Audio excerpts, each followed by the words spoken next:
মুখ্যমন্ত্রীকে অনুরোধ করব, মাতঙ্গিনী হাজরার নামে ভুল বলবেন না। তমলুকে প্রতিক্রিয়া রাজ্যের বিরোধী দলনেতা শুভেন্দু অধিকারীর। 82তম ভারত ছাড়ো আন্দোলনের বর্ষপূর্তিতে এদিন তমলুকে পদযাত্রা সহকারে মাতঙ্গিনীর মূর্তিতে মাল্যদান করে শ্রদ্ধা জ্ঞাপন করল বিজেপি নেতৃত্ব ও কর্মী সমর্থকরা। উপস্থিত ছিলেন রাজ্যের বিরোধী দলনেতা শুভেন্দু অধিকারী। শ্রদ্ধা জ্ঞাপনের পর তিনি বলেন, পুলিশ বাবুরা তোলামূল।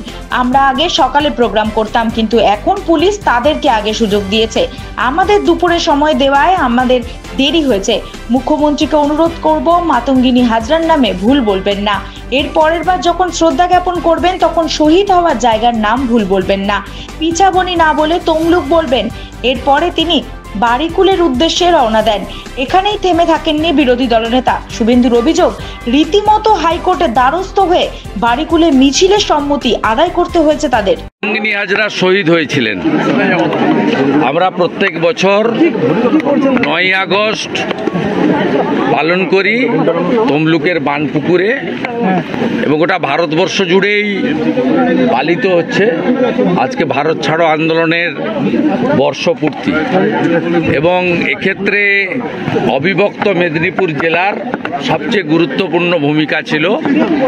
আজকের এই আন্দোলন শুরু হয়েছিল সর্বাধিনায়ক সতীশবাবু, সুশীলবাবু, অজয়বাবু, রজনীবাবু, মা মাতঙ্গিনী হাজরা এদের উদ্যোগে, এবং এর ফলশ্রুতিতেই 17ই ডিসেম্বর 1942 তাম্রলিপ্ত জাতীয় সরকার প্রতিষ্ঠা হয়েছিল।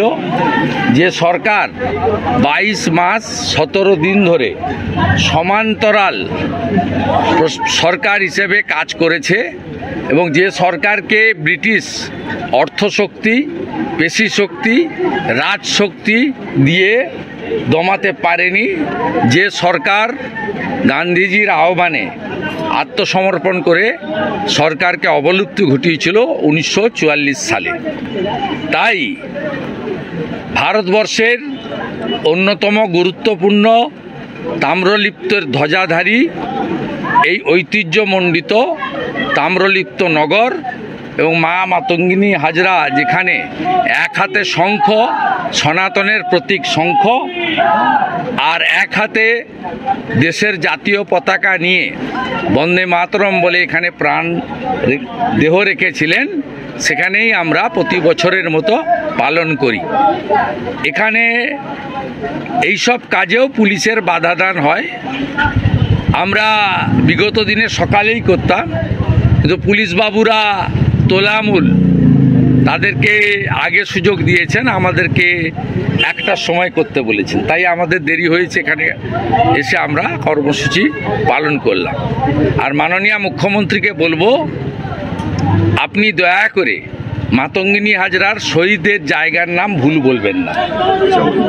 আপনি পিছাবনি বলেন, আপনি যথেষ্ট সম্মানীয়া একটা প্রশাসনিক কর্ত্রী আমাদের রাজ্যের, শুনতে খুব খারাপ লাগে। আপনি দয়া করে এর পরে মা মাতঙ্গিনী হাজরাকে শ্রদ্ধা জ্ঞাপনের সময় নয় আপনি তার শহীদের জায়গাটা বলবেন না, যদি মনে না থাকে, আর যদি মনে থাকে সেটা যেন তমলুক এবং বানপুকুর এইটা উচ্চারিত হয়, পিছাবনি নয়।